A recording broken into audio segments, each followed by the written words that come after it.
नमस्कार मित्रांनो, मी तुमच्यासाठी घेऊन आलो एक नवीन अपडेट. मित्रांनो, तुम्हाला माहिती असेल की लग्नाचा सीझन चालू आहे आणि आपण लग्न करून घेतो. लग्न केल्यावर आपण कोणताही विचार करत नाही.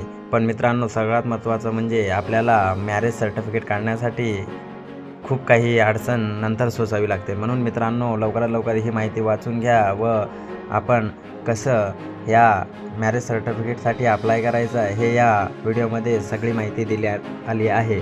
मित्रांनो, अशाच व्हिडिओसाठी आपल्या चॅनलला सबस्क्राईब करायला अजिबात विसरत जाऊ नका मित्रांनो, चला तर जाणून घेऊया. मित्रांनो, हे बघा, हा फॉर्म असतो. हे आपल्या जवळच्या ग्रामपंचायत किंवा नगरपंचायतमध्ये आपण सबमिट करून आपण काही कागदपत्र जोडून मॅरेज सर्टिफिकेटसाठी अप्लाय करू शकता. मित्रांनो, पुढीलप्रमाणे हा तुम्हाला मॅरेज सर्टिफिकेट GR देण्यात आलेला आहे. हा GR वाचून याच्यामधली सगळी माहिती आणि लागणारे कागदपत्र आहे व लगेच अर्ज करा. धन्यवाद मित्रांनो.